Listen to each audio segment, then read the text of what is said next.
You want to play for the best tempo you can get, but it's really hard to figure it out. It's like a puzzle. So we're telling the players to jump right into the second game, and he will see what Gnimsh chooses to bring to the table to counter that paladin.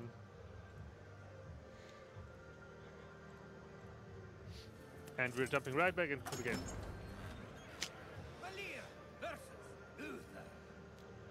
Yeah, so he went for the rogue. Watch your back. We saw an Assassin's Blade, didn't we? Oh, look at this hand! What? There's a Hogger? There's a honker! The final boss of the tutorial. Oh boy. See that rogue as coin and double agent. That's really strong right now. And a poison as well. I think he just needs Fan of Knives to complement this hand. Eviscerate also useful. I'm still amazed by the Togger. I hope we see it in action this game. What about Hogger? Kel'Thuzad, the ultimate combo. Oh yeah. Edwin. Ooh, Van Cleef is back. That's actually interesting as well. Yeah, some players choose to run it, some players don't. I think it's just a preference call. Edwin obviously still a very strong card, but it's harder to set up nowadays, I think. Well, you can coin it out right now, but you don't really want to. Like if you did, there would be no counterplay from Valor next turn, but you'd only get so much value from 4/4.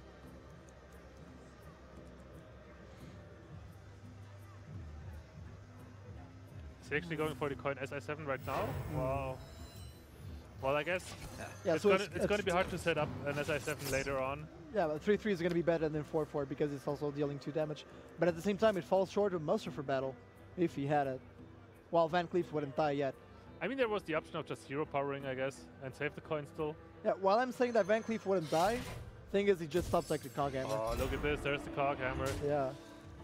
It's a very techy card, but it works so well sometimes.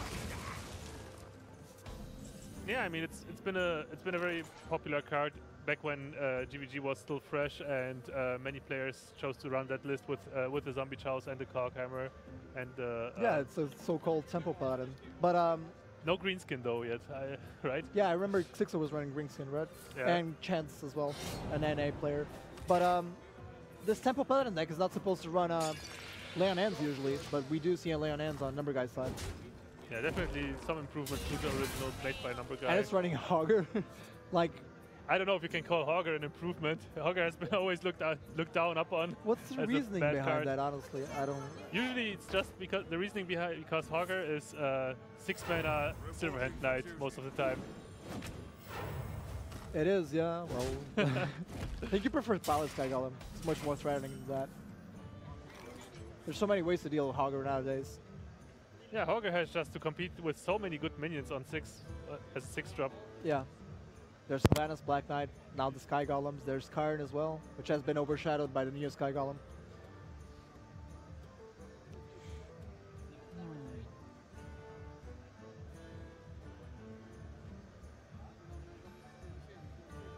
Gnimsh is in kind of a dilemma here. He could clear this juggler right now, but then he would lose a nice weapon for the Blade Flurry.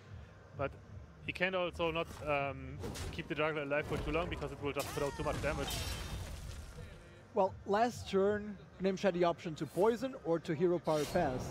If he had passed, he could have poisoned this turn and clear the board. Except for the 1/1. But right now he has no presence on board. He could have done it the other way around.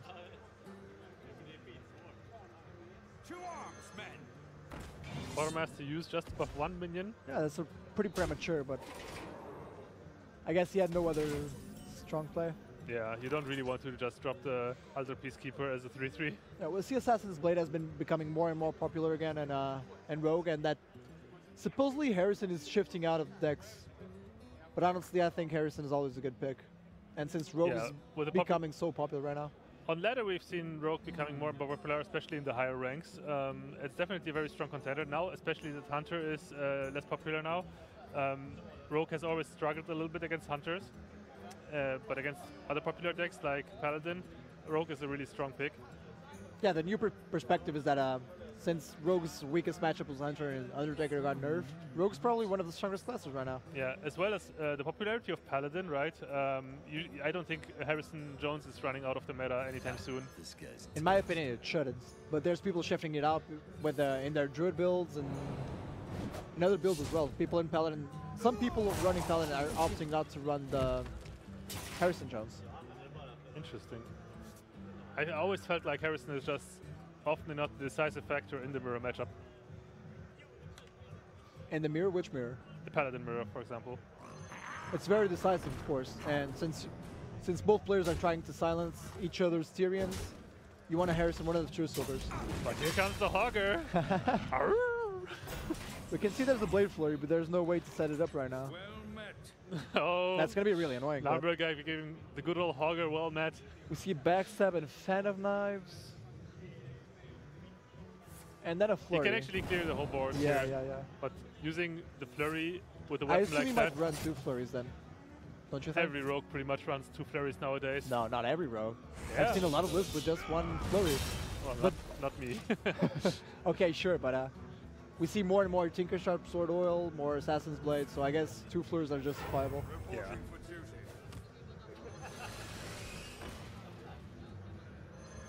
Yeah, so Gnimsh just clear the board, and there's another 3 minions on board. Gnimsh would really like to draw preparation to get that sprint cheaper. Yeah. You don't really want to pay your full mana for for 1 turn. This turn would be good cards. to draw the blade. Like, you don't want to hold that blade for too long, but he can't drop the 3 drops, so he's gonna have 2 mana left.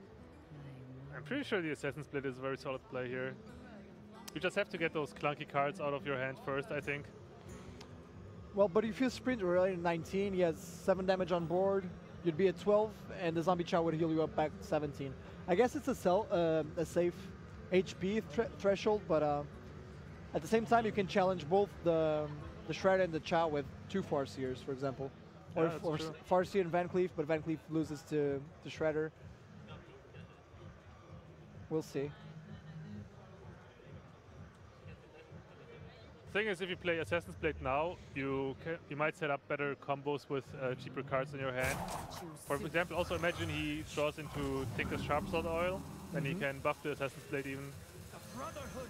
That's always like the best play you can do. Yeah, like if you played Blade now and then sprinted prep and a second flurry maybe.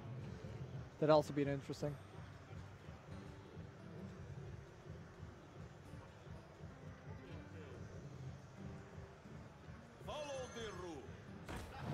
Yeah, pretty standard Peacekeeper on that, so he keeps the Shred alive, and he trades for the Farseer.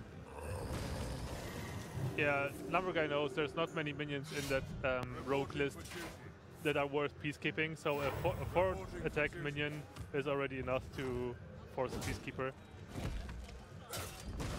Just to prevent that Shredder from dying. And that allows you for the Shredder, which is really sticky, to stay on board. Yeah.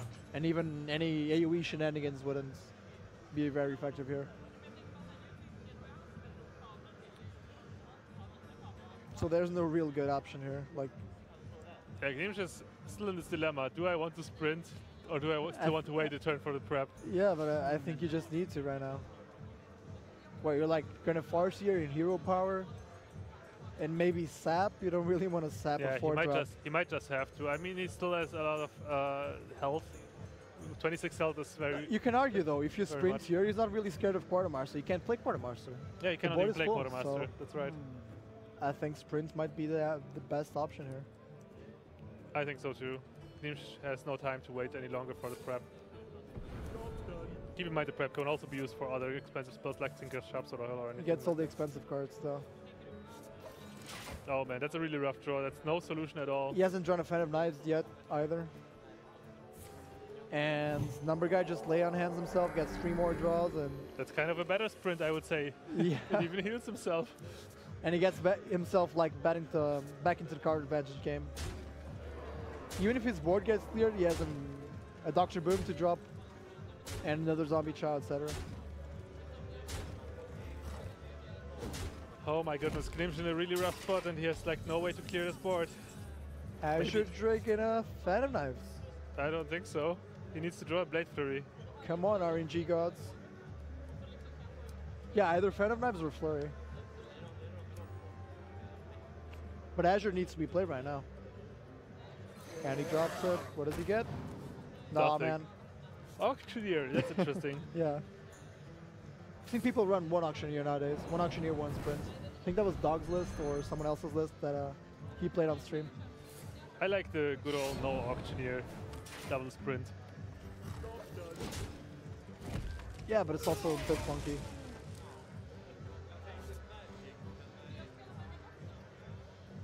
It's just like the sprint kind of guarantees you the cards, whereas auctioneer doesn't. Because auctioneer often enough you cannot. Yeah, but if you play you can play it on a turn with like one more spell and that's it, and then it dies. While sprint always will draw you a card, the 4 cards that you want. Yeah, true, but the logic behind sprint is that you're going to get enough time that you'll be able to sprint off of it. And if you're going to have enough time to sprint, you're also going to have enough time to set up an auctioneer by turn 8 or 9. That's what I think. Numberguy trying to decide how much he wants to commit to the board still.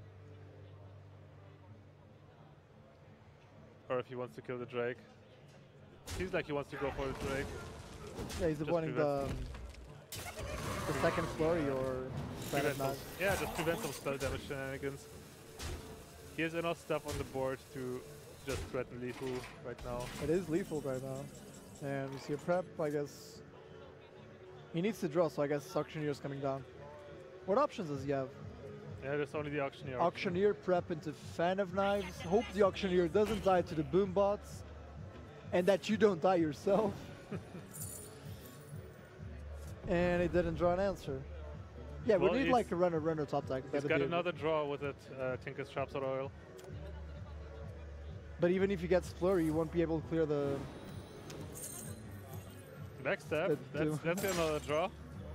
Still, even if he gets Flurry, he can't clear the Dr. Boom. And that's lethal. What if he gets another prep?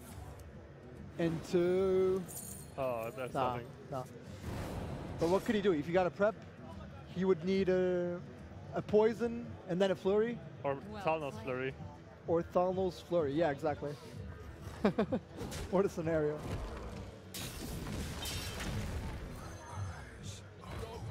Oh boy.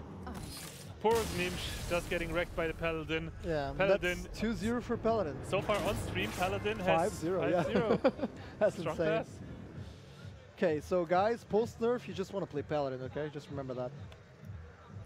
Definitely a strong contender in the meta game for like already more than a month. If you're still struggling for Legend at the end of season, just play